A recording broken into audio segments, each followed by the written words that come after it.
Hello, I'm Kristen Oakes White. Thank you for joining us for This Week in Louisiana Agriculture, the only TV show bringing Louisiana farmers and consumers together every week. Well, rice harvest is underway in Louisiana, and despite the hot and dry weather we've had in Louisiana, the crop is looking pretty good. Rice farmers need a good crop this year as they've been struggling for quite some time. This week, TWILA's Neil Melancon shows us how one farm family in Acadia Parish is bringing in a good crop, but facing strong headwinds in agriculture. As the combines are rolling across his fields, Mike Garber is seeing how his rice crop is faring in this heat.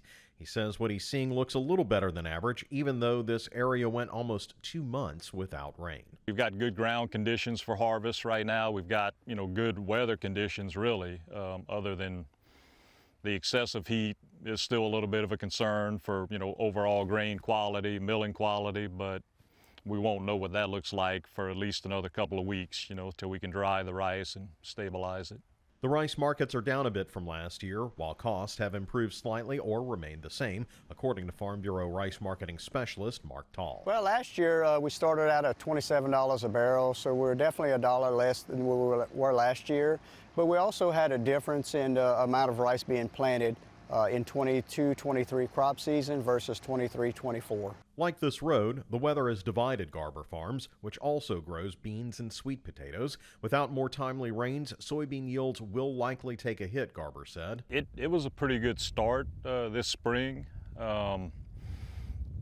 Naturally, the summer's been, hotter than usual. We've had above average temperatures, so that's a little bit of a concern. Garber Farms doesn't rely on double cropping on rice. Instead, they focus on sweet potatoes. This field is looking good in spite of the heat, but the industry itself does not. In fact, it's the worst it's been in decades, according to Mike's dad, Wayne Garber. There is no doubt that the economic landscape that we're looking at today and the lack of profit potential is challenging the risk-reward ratio to a point where it's very discouraging to look at long-term plans around these crops.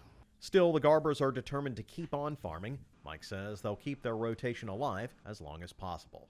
I don't see it because, with the infrastructure that we have built here, I think as long as we're farming here, we're always gonna have sweet potatoes in our program. We may need to get smaller in the future, because of some of those challenges. But I don't see getting away from them completely.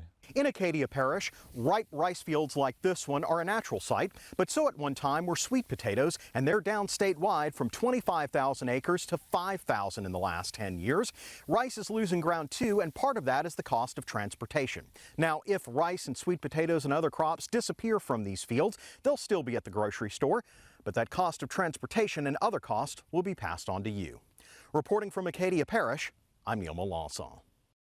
Rice harvest is somewhere around 25% complete in Louisiana. The dry conditions have helped speed the harvest along in many areas of South Louisiana as well. While summertime is typically when children are excited to escape the classroom and enjoy time outside with their friends and hobbies.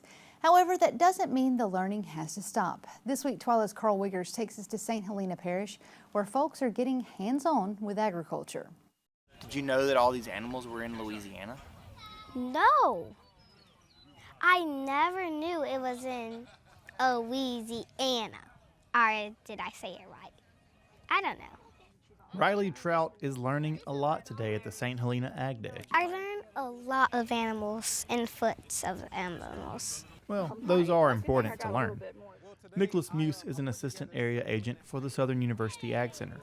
He helped put this day together for children just like Riley. It's bigger than just farming. It's bigger than just growing. It's just all the basic needs to agriculture. Today we have some things such as composting. We also have livestock production for our kids. We want to show them that, okay, it's cool to bottle feed, it's cool to feed, it's cool to just take care of an animal. Also, we have some things such as drone flying. Are you flying that drone? Yeah, I sure am. That's important when it comes to just the technological things about your farm. You might want to fly over your farm, see where your cows are over hiding at. So we just have some things like that going on today. Another booth is all about forestry. That's where Whitney Wallace is teaching kids like Riley about the different footprints of wildlife that are found in Louisiana forests. And we're going to be talking about a little bit about leaf rubbins, some of the native trees here in Louisiana that they can make artistic creations out of, as well as being able to have a bigger awareness of wildlife in our area. And we're going to do that by casting molds and be able to come up with some tracks that they might be able to take home with them and be able to kind of have a little bit more interest and take that back with them. These children are surrounded by the timber industry, but few likely understand how crucial those trees are to the state's economy. So what we want to do is we want to be able to introduce those aspects to them and show them how much that is important to our state and be able to get them excited about it, hopefully create some career interest, and just be able to let them know as they grow up it is vital to our state, and we want to make sure that they're very much aware about it. It's one thing to learn from a book, but experience is the best teacher in my opinion. When you can come out and put your hands on and get have a hands-on experience, that's important because that goes a long way, and kids will never forget about that. If you ask Riley, she clearly loved creating a mold of a deer hoof. It has like a heart shape. That's the moments whenever it makes it all worth it, because you get to see them, and you make a difference at the end of the day. So flip it. In St. Helena Parish, I'm Karl Wiggers for This Week in Louisiana Agriculture. The Southern University Ag Center hosted a similar field day in Northeast Louisiana last week. Also, you often hear me ask my coworkers when they come back from stories on set, "What'd you bring me?" And this week, TWILA's Karl Wiggers brought me a mold of an armadillo footprint that he made during a hands-on activity. Thanks, I guess, Karl. I guess it's better than an actual armadillo foot, so thank you for thinking of me. Well, Northeast Louisiana is a large part of the state's agricultural landscape. However, numerous communities within that same region are considered food deserts, which means many people cannot easily access fresh food by car or walking. Longtime educator Cecilia Stevens is using her expertise and new position at the LSU Ag Center to change that. You know how to do a drum roll? All right, Russell's going to count for us. Start at the end. There's 4 in each one, so we're going to count by 4s. 4, 8, 12. That's 44 fresh produce meals for individuals. My name is Cecilia Stevens with the LSU Ag Center. I'm a CDC HOP agent in the Northeast region, and I'm a local food systems coordinator focusing on work in Madison, Morehouse, Tensas, and East Carroll parishes, bringing healthier food and food access to our citizens of this region. I do a lot of research based on the programs that the citizens say that they need. An example of that is the Grow to Road to Share program, which developed when people began to call us and ask questions about what to do with all the extra produce they were growing during COVID. They wanted a way to distribute that safely, and so we were able to research and write a program that helps people use food safety protocol to collect donations and then funnel those into the charitable food system. I also work with farmers markets in our region, doing training on best practices. We also work with the Go Shop Healthy program, which is healthy retail, helping people understand what are the better food choices they can make when they shop. In rural Northeast Louisiana, we are literally in food deserts. If you look around where we are, that seems kind of a contradictory statement because we're also in the heart of production country for foods in our area. But in terms of people having access to those foods, a food desert means they are more than 1 walkable mile from an area that sells retail food, particularly fresh produce. And by walkable mile, we mean an area that's got sidewalks and actual access to those areas. So our work is very strongly motivated to get those local foods back into the communities where they're grown. And it's also an economic benefit because you're keeping those dollars within the same parish and the same food system. The Grow to Road to Share has 3 workable components. That is the agent who decides to implement the program in their parish, and building the collaborations. It's a very collaborative program within the extension service between 4-H, A&R, and horticulture agents. So that's very important for us to make those collaborations. And then in the community, you have 2 parts. You have your gardeners who are growing and who have the extra things that they want to share with the charitable food system. And then you have your distribution partners. What I find most enjoyable are the days that I do get to get out in the field, the days I get to go out to help a community garden volunteer get their garden set up, or help them to collaborate with someone in A&R or another area of the Ag Center to answer their problems that they're having with their gardens. My involvement goes way back. In high school, I was a 4-H'er and I was a state 4-H president. So when I actually went to college, I thought I was going to become a 4-H agent. That was my goal. majoring in education. That changed a little bit. I became a high school English teacher before coming to work at the LSU Ag Center later on. I've been a home gardener for years, and tried to sell at some points at the food market. I've been a volunteer with the charitable food system. And so when the job was advertised, it really hit all the things that were interesting to me as an individual, and to be able to tie that into my work has been very fulfilling. To learn more about Stevens and her local food systems work, visit our website at twilatv.org. Well, there's some sweet news about bees, and it's not just about honey. This week, TWILA's Trevor Williams takes us to a bee rescue yard trying to help the little insects that have such a big effect on us every day. Standing behind me are hundreds of colonies of bees here at the Bird and Garden and Museums. Some rescued, some relocated, but all heroes. The Bird and Museum and Gardens have research facilities on crop pollination and bee resilience. The Louisiana Beekeepers Association works closely with the USDA Bee Lab in Baton Rouge to ensure the health and safety of our honeybees. President of the Capital Area Beekeepers Association, Kevin Langley, says if you enjoy eating, you should thank the honeybees. If you take the 100 food crops that feed the world, the UN says that bees pollinate about 70% of those. If you walk into a grocery store, 1/3 of the fruit and produce section is pollinated by bees. The USDA Bee Lab is the oldest bee lab in the country. Coming up on their centennial, their mission is to spread awareness so that people know that honeybees play a critical role in pollinating our crops.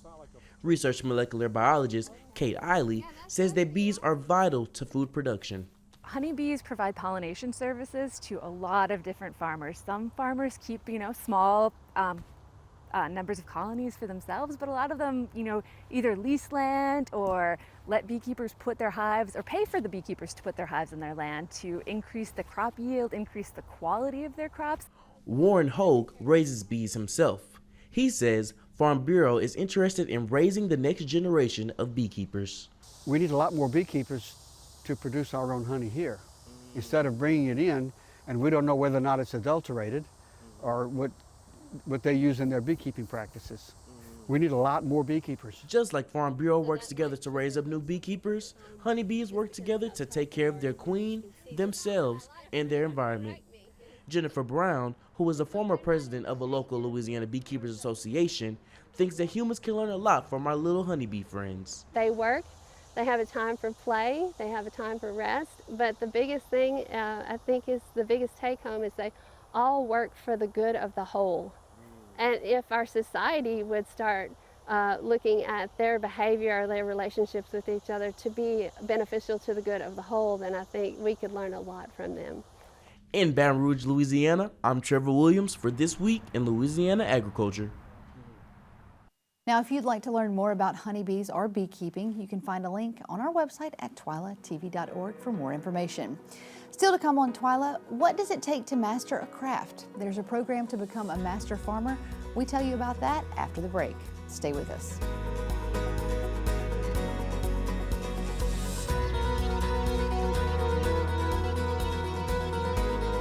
The Louisiana Master Farmer Program has a legacy of success in teaching farmers best management practices. Training the next generation of instructors is also important as well. LSU Ag Center reporter Craig Gautreaux shows us how these new employees are ensuring Louisiana's farming future. The Louisiana Master Farmer Program helps agricultural producers voluntarily address environmental issues and keep their farming operations sustainable. To become a certified master farmer, participants must complete 3 phases, which is a big commitment for the producer. And it's a lengthy process. They have dedicated a lot of time, a lot of energy, finances, and things like that to implement the practices on their entire farming operation. The most challenging component is the 3rd phase, which requires the development of a resource management system plan. Farmers work with the Natural Resources Conservation Service to create the plan. The NRCS provides that technical assistance to write the conservation plan, work with the producer, and work their goals into the property, as well as any kind of compliance issues that may need to be addressed. A training session for new NRCS employees was held to help explain Master Farmer and the vital role the organization plays in the program. And NRCS is critical in certifying producers and landowners. Without them, without the conservation plan, these producers and landowners can't get certified. The meeting allowed new NRCS employees to see how important it is to work with farmers with the resources NRCS has available to aid producers. Whether it's just installing a simple fence or just doing a simple cover crop, then it's my job to make sure I implement that plan so that customer can have a value relationship with me in the near future. Nearly 4,000 farmers have completed at least one phase of the program, with 370 being certified master farmers. With the LSU Ag Center, this is Craig Gautreaux reporting. The Master Farmer program includes not only row crops, but also poultry, cattle, crawfish, and other livestock operations. To learn more about the program, visit our website at twilatv.org. Still to come on TWILA, what's in store for the next 100 years of the state's largest general farm organization? We have the answer coming up. Stay with us.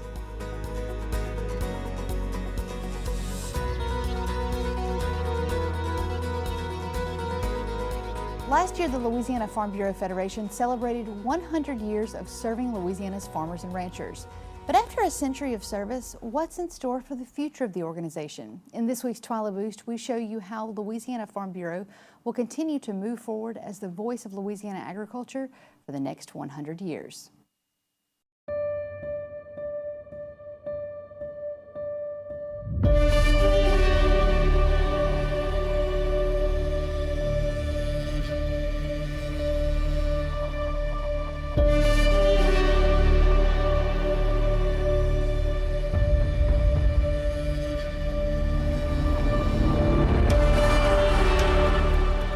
"100 years of serving Louisiana agriculture.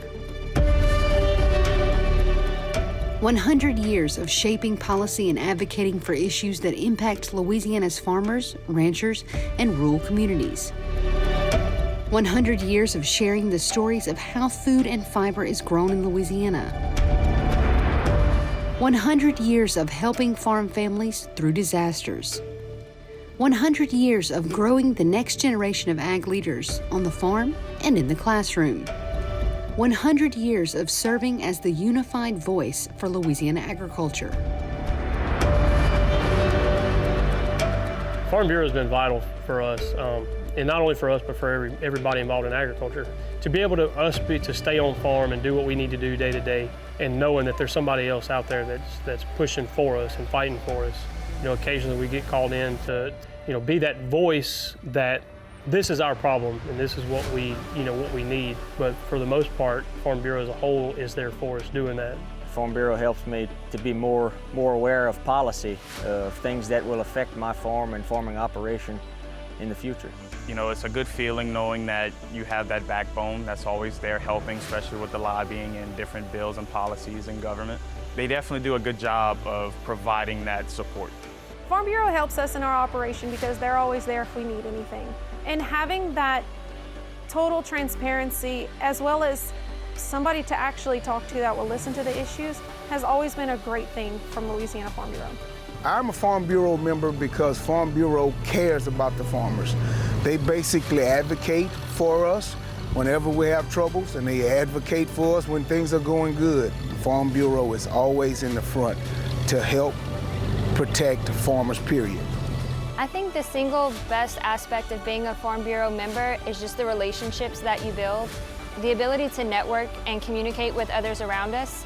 It has given us a great pool of resources in the form of the farmers and ranchers in our community, such as when we decided to take this leap into sugarcane. You know, we had a built-in supply of people that we could go to for advice within our Farm Bureau family. If it wouldn't have been for the relationships that we've made in Farm Bureau, I wouldn't be selling beef direct to the consumer. My wife wouldn't have a flower farm, because that idea she brought that idea up at convention, and everybody was like, hey, you really need to let her do this. So I would be in a whole different world right now if it wouldn't have been for that. I feel like there's always somebody there in your community, whether it's somebody that you need help and you can call a friend, or you have a legislative issue, they're there, just anything. I love the community Farm Bureau offers. We enjoy spending time with each other. We have the same conversations. We have the same mishaps that happen, so we can all relate to each other. I just wish more people understood that it is a big family. Our kids are involved. Your kids can be involved too. It's not so structured that it's miserable. It's so much fun. It's like going to a family reunion. a lot of people I only see once a year and that's at Farm Bureau Convention. I may talk to them quite often, several times a year, but I think the single best aspect is the family that we've become over the years that we've been involved. It's like a social every time we have a meeting, and I feel like that's probably my favorite aspect of it, because I feel like I can bring my own family, my own kids to these meetings and help get them involved in what we're trying to accomplish as well.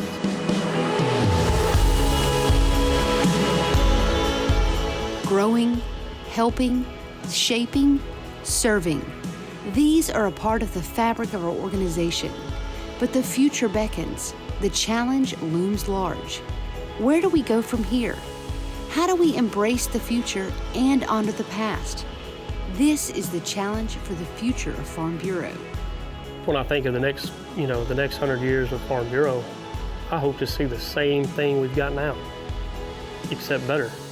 My vision of the next 100 years is an organization that's working for farmers and ranchers across the state, representing them in Baton Rouge and in Washington, growing our membership and adding value to our membership for our members. I hope that Farm Bureau continues to grow as far as being inclusive to all farmers, making sure everybody has a voice. There's so many different types of crops and commodities that everybody should be heard. In the next 100 years, I see Farm Bureau continuing to strive to make a difference and be the voice of Louisiana agriculture, and really pushing education towards those who need to understand how farmers and ranchers work every day to produce the foods and fibers that they use. The single best asset of being a Farm Bureau member is unity. And if we all stick together as one, there's no way we can fail. I think I still see Farm Bureau just as strong as it is now, especially with the leadership we have involved right now and the young people coming up. I really think it's here to stay.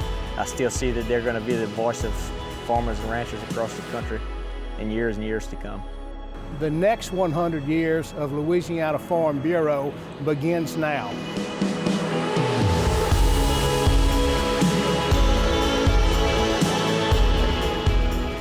I am a mother. I am a father. I am a farm wife. I am a 5th generation farmer, and the 6th is on the way. I'm a young farmer and rancher. I am a sugarcane farmer. I'm a farmer, but I'm also a consumer. I'm a florist. I'm a crawfisherman. I'm a mechanic. I'm an author. I am an educator. I am a steward of the land. I'm a leader. I'm a support system. I am the next 100 years. I am the next 100 years. I am the next 100 years of Farm Bureau. I am Farm Bureau. I am Farm Bureau. I am Farm Bureau. I am Farm Bureau. I am Farm Bureau. I am Farm Bureau. I am Farm Bureau. I am Farm Bureau. We are Farm Bureau.